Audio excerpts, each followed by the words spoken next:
Boa tarde, irmãos e irmãs. Graça e paz. Tudo bem com vocês? Bom estarmos aqui mais uma terça-feira, onde nós jejuamos e oramos por uma jornada feliz. E para mim é um privilégio maior ainda, poder compartilhar um pouco da palavra e poder compartilhar com os irmãos um pouco daquilo que Deus tem falado comigo, que Deus tem falado ao meu coração. Essa semana eu ouvi uma pregação de um pastor daqui de Curitiba, que falou bastante comigo.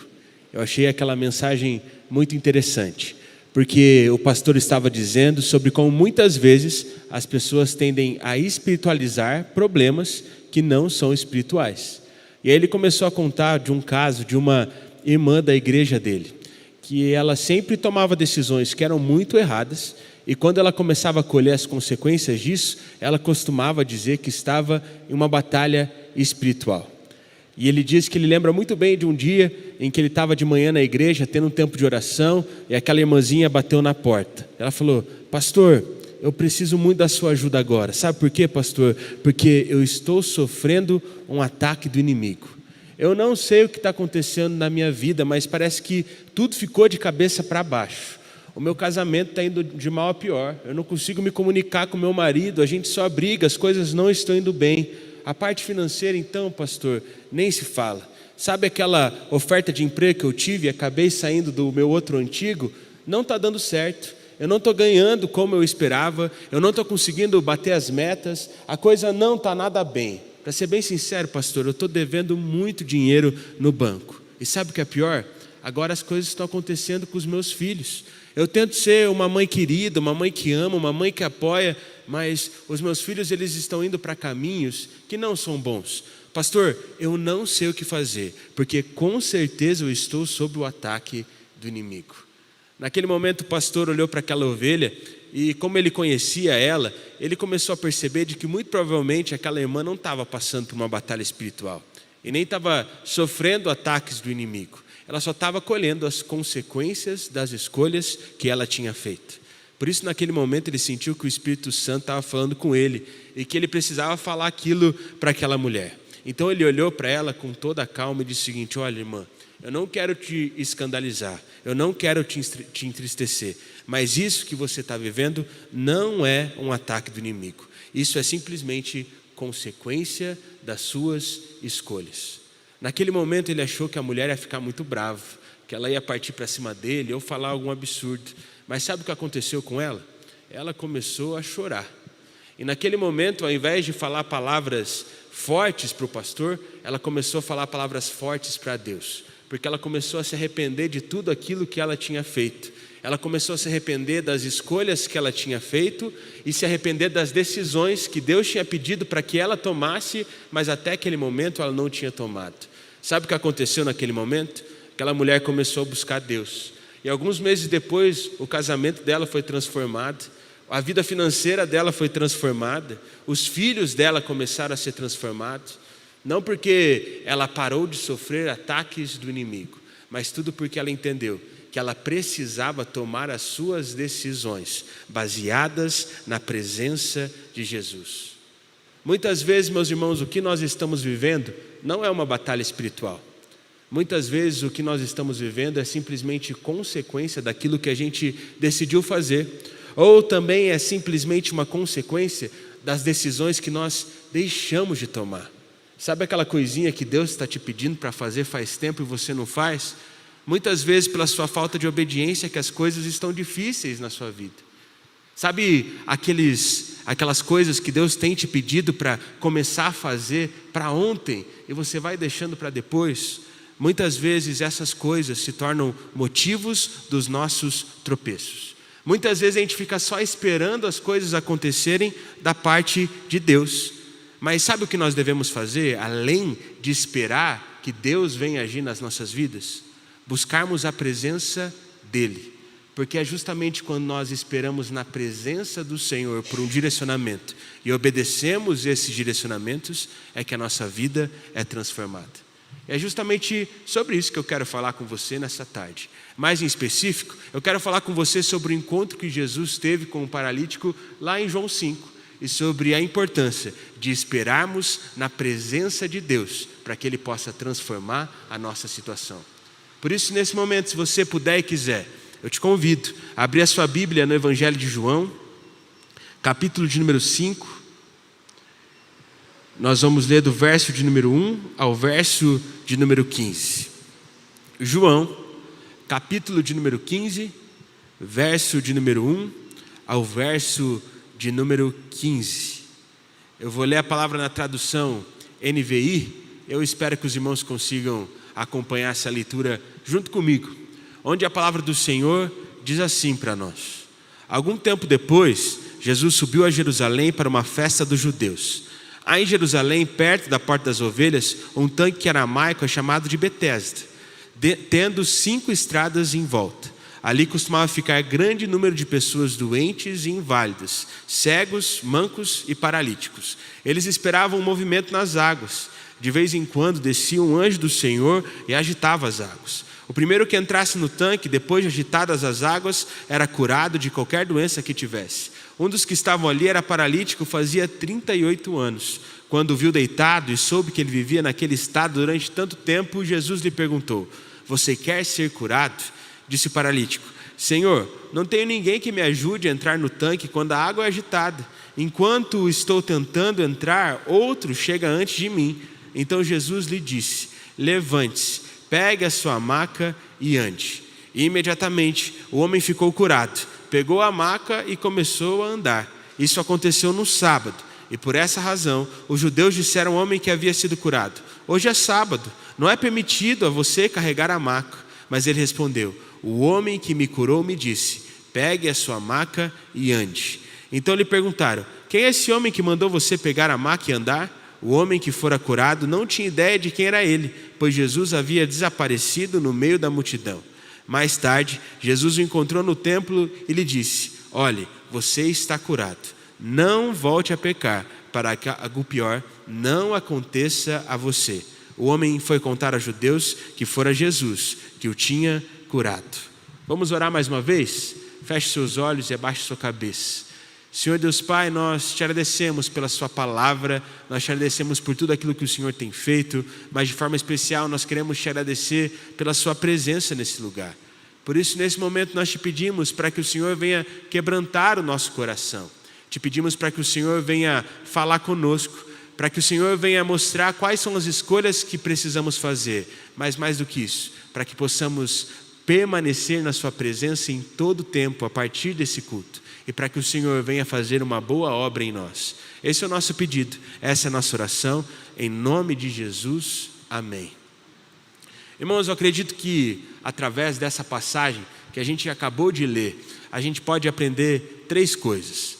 A primeira coisa que eu acredito que nós podemos aprender com esse texto do Evangelho de João é de que nós dependemos de Deus e não de outros. O que a gente pode perceber no versículo de número 7 dessa passagem é de que aquele paralítico, ele sentia que ele não poderia ser curado porque ele não tinha ninguém capaz de colocar ele dentro do tanque no momento em que o anjo agitava a água. Por isso, ele achou que ele dependia de uma outra pessoa para conseguir a cura. Mas ele não tinha percebido que aquele que poderia dar a cura estava ali na frente dele. O que a gente pode perceber é que quando Jesus pergunta se ele estava ali naquela condição, ou se ele queria ser curado, ele começa a dar uma desculpa. Ele começa a dizer: sim, eu quero muito ser curado e por isso que eu estou aqui nesse lugar. Mas eu não consigo porque não tem ninguém aqui comigo. É claro que essa desculpa desse homem em específico era uma desculpa muito plausível. Mas quando eu olho para esse texto, eu olho para mim, e eu percebo que muitas vezes nós sempre temos uma desculpa para não buscar Deus. Normalmente a gente fala assim: mas ninguém me ajuda, ninguém me apoia, ninguém me dá um suporte. Mas irmãos, isso não é desculpa para você não buscar Deus. Porque por mais que você não tenha ninguém, por mais que você não tenha nada, o Senhor Jesus sempre está à sua disposição. Mas sabe qual é o nosso problema? O nosso problema é que a gente está viciado em ficar contando história triste. E aí parece que a gente nunca supera essas histórias, porque a gente não está disposto a buscar Deus. Sabe o que eu tenho aprendido, meus irmãos? É de que todo mundo tem uma história triste. Mas o que realmente faz a nossa vida mudar, o que realmente faz a nossa vida ser transformada, é quando nós buscamos a Deus para que essas histórias tristes se tornem em testemunhos. Sabe o que eu acho lindo? Quando a pessoa começa a contar que a vida dela era horrível, mas ela permaneceu e agora Jesus fez grandes coisas. Mas sabe qual que é o grande problema da maioria de nós? É que muitas vezes a gente fica tão viciado em contar o quanto as coisas estão ruins com a gente, que a gente esquece de buscar a Deus para que essa história ruim se torne um testemunho. Há um tempo atrás eu vi um exemplo positivo em relação a isso. Era a história de um jogador de basquete. Hoje ele é um dos jogadores de basquete mais conhecidos no mundo. Ele é um dos melhores jogadores de basquete do mundo. E ele disse que no início não foi nada fácil para ele, porque ele foi para os Estados Unidos jogar. E quando ele foi para os Estados Unidos jogar, ele começou a ficar propenso a ficar contando a história triste dele para todo mundo. Então ele sempre dizia que ele vinha de uma condição humilde, e é por isso que as coisas não estavam dando certo para ele. Ele sempre dizia que ele era estrangeiro, que ele não falava bem o inglês, que ele tinha sotaque, e que era por isso que as coisas não davam certo para ele. Ele sempre dizia para todo mundo que ele não estava conseguindo chegar onde ele queria chegar, porque ele não tinha recursos. Era muito mais fácil para os americanos conseguirem alcançar os seus objetivos, mas ele, coitado, não tinha recurso nenhum. Mas sabe o que aconteceu com ele? Ele começou a olhar para o lado e ele percebeu que tinha um monte de imigrantes dando certo. Ele começou a perceber que tinha um monte de estrangeiro que estava conseguindo ser bem sucedido. Ele começou a olhar para o lado e perceber que tinha muita gente com poucos recursos que estava conseguindo fazer aquilo que ele gostaria de fazer. Sabe o que ele começou a fazer? Ele começou a transformar aquela história triste numa possibilidade de testemunho. Por isso, ele era o que mais treinava. Afinal, ele era de uma origem humilde. E se ele não treinasse, se não fosse bem sucedido, a família dele não ia ter comida na mesa. Ele começou a ser o que mais treinava, sabe por quê? Porque se ele não conseguisse um emprego em algum clube de basquete, ele não ia conseguir ter onde dormir. Então ele era o que mais se esforçava. Sabe o que acontecia com ele quando ele percebia tudo aquilo que ele tinha passado quando criança? Ele falou: eu vou ser o que mais treina, o que mais se esforça para que os meus filhos não sofram aquilo que eu sofri. Sabe o que aconteceu com isso? A história triste dele se tornou testemunho. Porque ao invés de ficar parado esperando, ele fez tudo aquilo que ele poderia fazer com aquilo que ele tinha. Deus abençoou, Deus agiu, e hoje nós temos um testemunho maravilhoso. Sabe, meus irmãos, o que eu tenho aprendido é que a gente não pode se contentar em ficar contando uma história triste. Nós precisamos buscar a Deus para construirmos então os nossos testemunhos. Sabe por quê? Porque nada acontece para quem fica só parado, esperando e não busca a presença de Jesus. Eu sou muito fã de uma empresária brasileira e eu estava assistindo um podcast dela alguns dias atrás. E nessa entrevista ela estava contando sobre o primeiro emprego que ela teve. Ela disse que desde criança ela sonhava em trabalhar em uma concessionária, em um lugar onde as pessoas vendem carros. Porque ela olhava na televisão e ela achava que todo mundo que vendia carro era muito rico. Por isso, o sonho dela era trabalhar em uma dessas concessionárias. E sabe o que aconteceu? Ela falou tanto, mas insistiu tanto com o dono de uma concessionária que ele deixou que ela trabalhasse ali. E aquele foi o primeiro emprego dela. E por isso ela estava toda animada. O problema é que ela não conhecia muita gente. Ela não sabia muito bem como fazer as coisas. E por isso ela não vendia nenhum carro.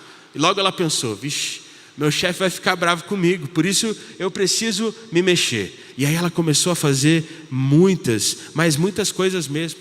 Ela ia lá, fazia o café, preparava uma mesa muito bonita para os clientes. Ela ia lá, limpava todos os carros todos os dias com uma perfeição. Ela ia lá, limpava o chão e fazia um monte de coisa. Mas todas as vezes que um cliente entrava, não era ela que atendia, era um outro vendedor. E um dia ela ficou bem surpresa, porque o chefe dela chamou ela para a sala dele e deu uma bronca gigantesca nela. Falando: você não está vendendo nenhum carro, você não está conseguindo performar. Eu gosto muito de você, mas se continuar assim você vai ter que ser demitida. Naquele momento ela ficou revoltada, porque ela olhou para o chefe e disse assim: olha, eu faço café, eu limpo o chão, eu faço todas as coisas dessa empresa. O senhor está falando que eu não estou fazendo nada? Naquele momento o chefe respirou e com toda a calma falou uma frase que mudou a vida dela. Porque ele disse o seguinte: olha, eu não estou dizendo que você não está fazendo nada. Você está fazendo muitas coisas. O que eu estou dizendo para você é que você não está fazendo aquilo que realmente importa, para que então você venha vender os carros, que é o objetivo dessa loja.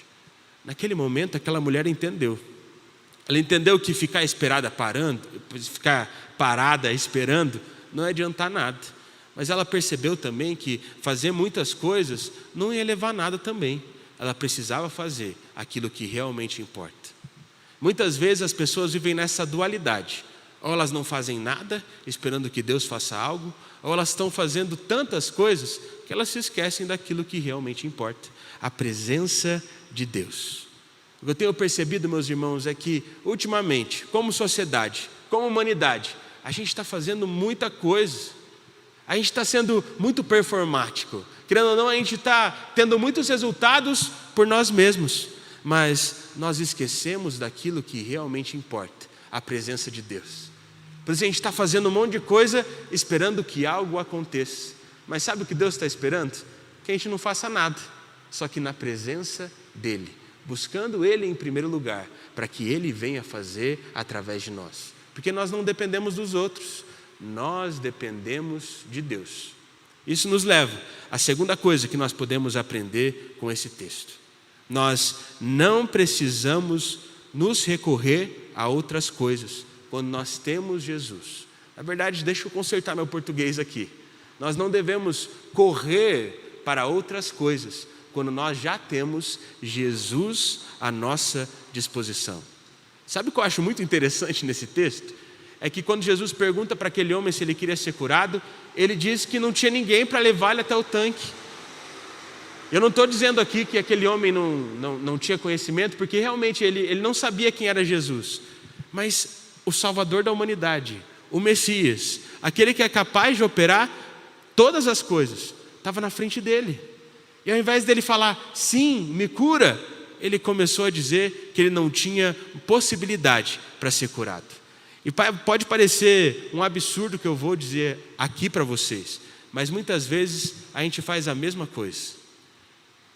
Jesus está à nossa frente, à nossa disposição, a gente só precisa buscar e orar.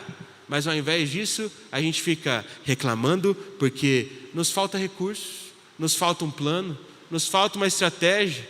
Mas a estratégia sempre foi, sempre é e sempre será buscar a direção de Jesus e obedecê-lo. Porque quando a gente faz essas coisas, as coisas começam a acontecer em nós e através de nós. Por isso, nessa tarde, eu quero que você guarde uma coisa no seu coração.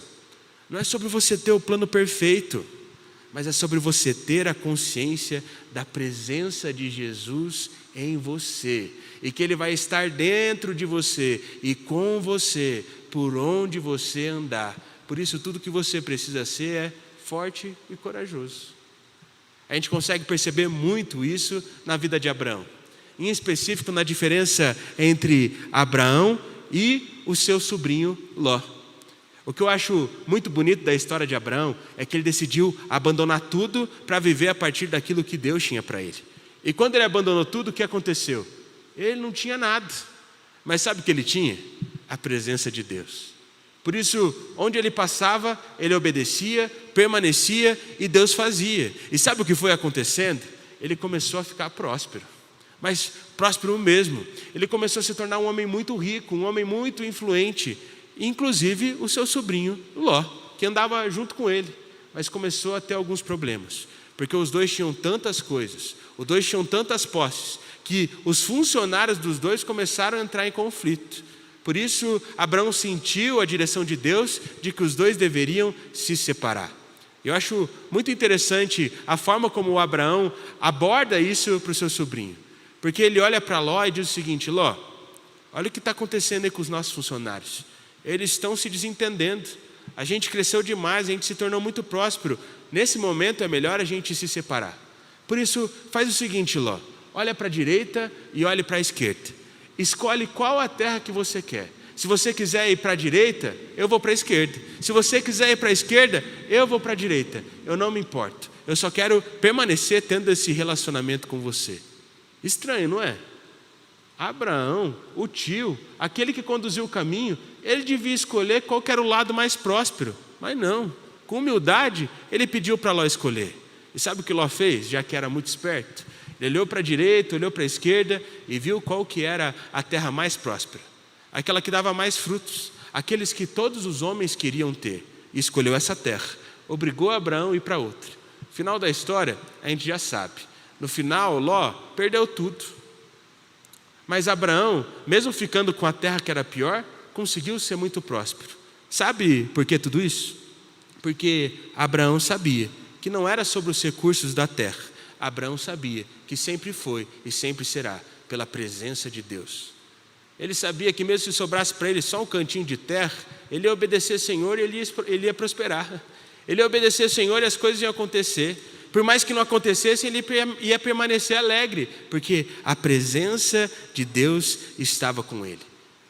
Abraão não estava se esforçando para ser o mais inteligente, o mais esperto, o que mais conhecimento. Abraão só queria a presença de Deus, e isso bastava. Quando nós nos esforçamos pela presença do Senhor, Ele faz todo o resto, de uma forma que a gente não consegue nem explicar. E aí a gente começa a ter testemunhos para contar. Há um tempo atrás eu fui num encontro de pastores. E nesse encontro de pastores estava um ministro de louvor muito conhecido. E aí ele estava contando para a gente como foi as primeiras experiências que ele teve com Deus. Mas ele disse que teve uma experiência que marcou a vida dele para sempre. Na época ele era só um menino. E quando ele era só um menino, um ministro de louvor muito famoso no Brasil inteiro foi para a igreja dele. E sabe o que aconteceu? Ele teve a oportunidade de tomar um café com aquele homem. Ele ia tomar um café com aquela pessoa que era referência na vida dele. Uma pessoa que já tinha tocado e ministrado nas maiores igrejas, tinha conhecido os pastores das maiores igrejas também. Alguém que já tinha conseguido chegar onde ele estava tentando chegar ali. E aí ele começou a perguntar várias e várias coisas. E aí naquele momento, aquele ministro mais experiente olhou para ele e disse o seguinte: eu vi que você está querendo aprender muitas coisas. Mas sabe o que mais eu quero falar para você? De que o maior desejo do nosso coração não deve ser alcançar alguma coisa, mas sim estar na presença de Deus. Porque sabe o que eu mais gosto dessas grandes conferências? Sabe o que eu mais gosto desses grandes cultos? Sabe o que eu mais gosto desses grandes ajuntamentos? É quando Deus não precisa de mim. Tem dias que eu chego numa grande igreja e eu começo a tocar o meu violão. Eu sinto que a minha presença ali é desnecessária. Tem vezes que eu sento no cantinho e eu não preciso fazer mais nada. Tem vezes que eu nem pego no microfone, porque a presença de Deus vem e faz tudo por mim. Não queira ser um grande ministro, mas queira ser uma pessoa que carrega a presença de Jesus. Está disposta a ver Jesus fazendo e Jesus agindo. Sabe, irmãos, eu tenho percebido a mesma coisa. O mais gostoso da vida não é quando a gente está à frente das coisas. O mais gostoso da vida é quando a gente senta num cantinho e vê Deus fazendo. Sabe quando as coisas começam a se ajeitar dentro de nós e na nossa caminhada? Quando nós entendemos que Deus não precisa de nós e nós só precisamos da presença dEle. Isso muda o jogo, porque aí a gente entende que a gente não precisa ficar correndo atrás de outras coisas quando nós temos Jesus à nossa disposição. Isso nos leva à terceira e última coisa, que eu acredito que nós podemos aprender com esse encontro de Jesus com o paralítico. Nunca será sobre a força do homem, mas sim sobre o agir de Deus. Olha o que aconteceu, algo poderoso. Aquele homem que estava há 38 anos naquela condição de paralítico, ele foi curado. Mas sabe o que os homens fizeram quando olharam para aquele homem feliz da vida carregando a maca? Eles ficaram bravos com ele, porque ele não estava obedecendo uma regra. Eu acho isso tão bonito, porque nesse texto, o que a palavra diz para nós é de que não é sobre seguir as regras para então ser abençoado. Não é sobre seguir uma religião perfeitamente para que então a presença de Deus venha. Não é sobre fazer tudo certinho, sem errar em nenhum momento, porque no final das contas a gente vai errar. Não é sobre essas coisas, mas é justamente sobre se deixar ser levado pelo poder de Deus. Deixar a onda do Espírito te levar. Deixar Deus falar com você, para que então as coisas possam fluir na sua vida. A gente só precisa deixar Deus agir. Mas sabe qual é o nosso problema? Muitas vezes quando o tempo está bom, quando a maré está calma, quando a gente não tem adversidades, a gente deixa Deus agir. O difícil mesmo é permanecer na presença nos tempos difíceis. E sabe qual eu percebo, qual que é a chave ali da maioria dos personagens bíblicos? É de que aqueles que conseguiram viver a realidade do reino de Deus aqui nessa terra, foram aqueles que nos momentos difíceis buscaram permanecer na presença de Deus. E para mim o maior exemplo disso é o exemplo de José. Eu acho essa história maravilhosa, porque na presença de Deus, José começa a ter sonhos. Sonhar de que um dia ele seria alguém muito importante, de que os irmãos se prostrariam diante dele. E ele começa a ter aqueles sonhos e fica avivado. Eu imagino, José era alguém jovem, ele imaginava que aquilo ia acontecer para ontem. Só que sabe o que aconteceu? Demorou, e demorou muito. E sabe o que é pior? Depois que ele começou a receber esses sonhos do Senhor, na presença de Deus, parece que as coisas só pioraram, ia ficando cada vez pior. E quando a gente lê a história de José, a impressão que dá é que José era sempre alguém que estava sempre no quase. Ele vai, quando ele estava no quase, as coisas ruíam. Ele ia, e quando ele estava quase lá, parecia que tudo caía e voltava para a estaca zero. Eu acho isso impressionante. Quando ele começou a ter sonhos, ele falou, nossa, agora eu vou ser alguém importante. O que aconteceu? Foi vendido como escravo e foi morar como escravo em terra estrangeira. Mas mesmo assim não desanimou. Ele foi lá, ele começou a fazer o melhor que ele podia. E sabe o que aconteceu no final? Quando ele estava quase lá, se tornando administrador de uma pessoa importante, vem a mulher de Potifar, seduz ele, engana o patrão dele, e mesmo ele não tendo feito nada de errado, ele se torna preso. Agora ele era uma pessoa em terra estrangeira, um ex-escravo e atual presidiário. Eu imagino que a vontade dele de desistir foi muito grande. Mas sabe o que acontece? Mesmo como presidiário, ele permaneceu tomando boas decisões. As pessoas enxergavam nele algo diferente. E pelas pessoas enxergarem algo diferente, ele começou a ter um papel importante ali, mesmo na condição de presidiário. E chegou um momento em que ele interpretou o sonho de duas pessoas que trabalhavam com o faraó. E ele disse o seguinte, olha, quando você voltar para a casa do faraó, lembra de mim. Sabe o que aconteceu, Bira? Aquele homem, ele acertou a interpretação. Mas o miserável do copeiro do rei não lembrou de José. Ele estava no quase. 2 anos de cadeia. Mas sabe o que eu acho interessante? É que no final das contas deu tudo certo. E Deus levou ele para um lugar que ninguém imaginava. E sabe qual eu acho que é o grande segredo de José? Eu acho que o grande segredo dele é que ele, apesar de ficar sempre no quase, ele sempre permaneceu inteiramente na presença de Deus. Talvez você está assim também. Parece que você sempre fica no quase e as coisas não acontecem. Meu irmão, permaneça na presença de Jesus, fazendo aquilo que Ele está colocando no seu coração. Porque no final das contas, não é sobre esperar que algo aconteça, mas é sobre ter expectativa de que o Senhor venha e para que então Ele faça.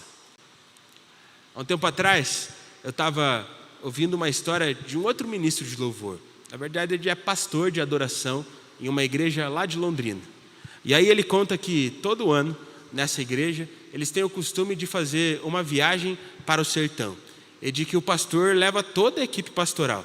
A igreja foi crescendo, os pastores foram ficando famosos, conhecidos, e por isso vão todos juntos servir no sertão para lembrar quem eles são. E para lembrar de que no final das contas a nossa tarefa como ministros do Evangelho é simplesmente servir o outro, assim como Jesus fazia.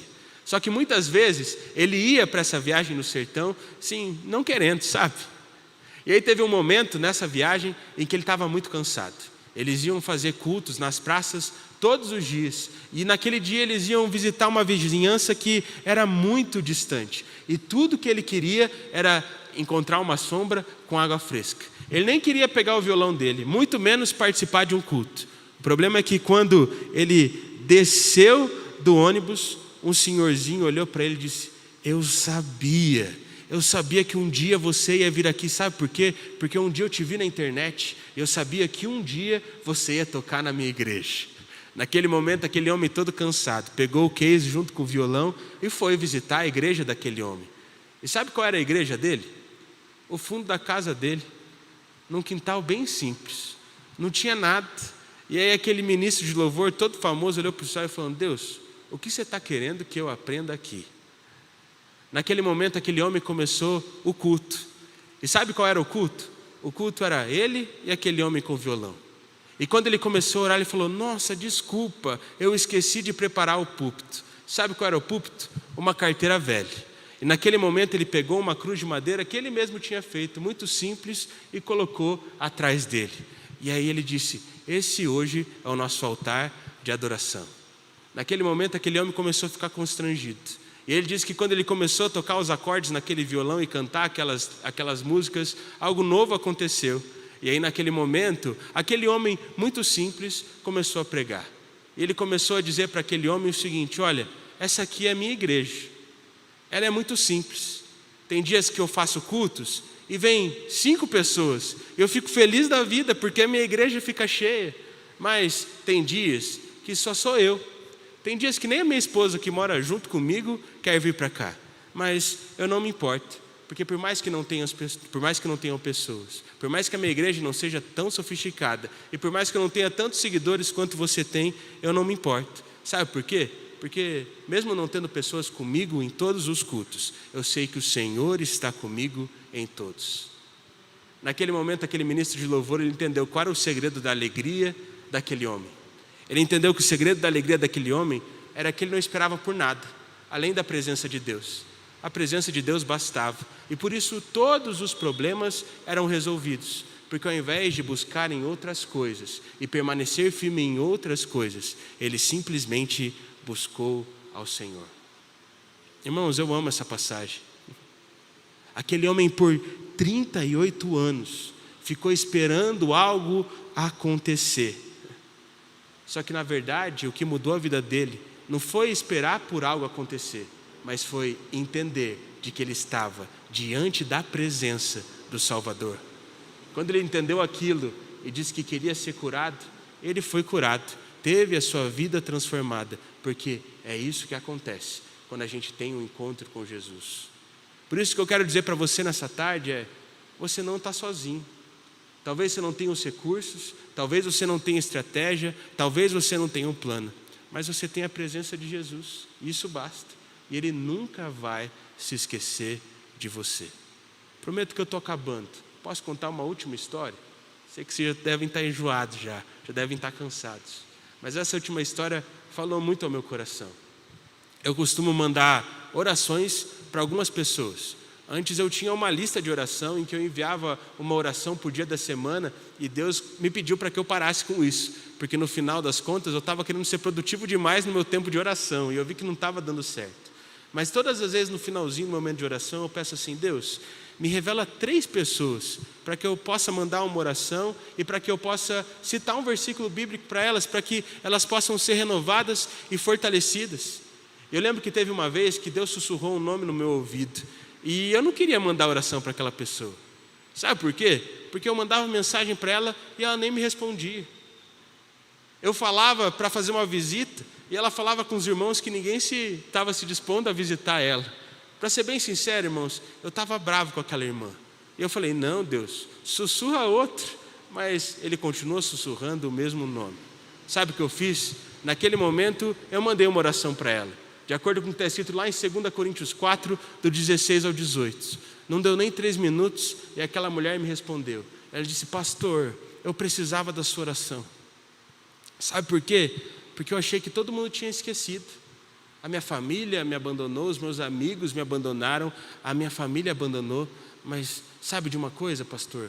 Você não me abandonou, você não me esqueceu. Sabe o que eu fiquei com vontade de dizer para aquela irmã? Eu queria dizer para ela: irmã, a verdade é que eu te esqueci mesmo. A verdade é que eu não queria mandar uma oração para você. Mas sabe quem não te esqueceu? Deus.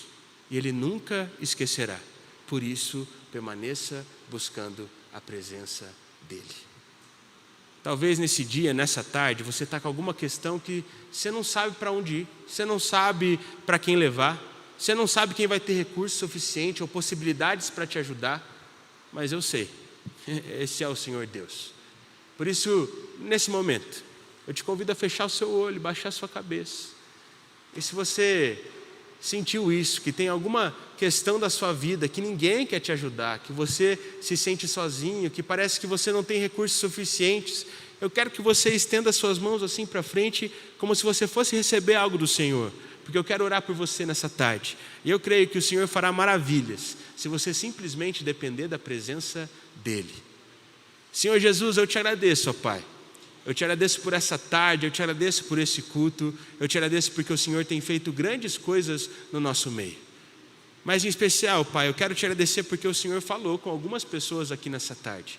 E algumas pessoas nessa tarde estão com situações em que elas não têm recursos suficientes. Estão com situações em que elas não sabem o que fazer. Estão em uma situação onde elas não têm mais saída. Mas, Pai, hoje nós recorremos ao Senhor. Por isso eu venho te pedir, Pai, preencha o coração de cada irmão e de cada irmã que está com as mãos para frente. E que o Senhor venha fazer algo poderoso, que eles permaneçam em Ti e que eles não tenham mais uma história triste para contar, mas que essa história triste se torne em testemunho. Que possamos Te glorificar com tudo que nós somos, com tudo que nós temos, e que o Senhor venha fazer infinitamente mais em nós e através de nós. É isso que nós Te pedimos, ó Pai. Em nome do Senhor Jesus. Amém. Amém, irmãos? Glória a Deus. Que a gente possa permanecer na presença do Senhor e que Ele faça maravilhas. Vamos nos colocar de pé nesse momento.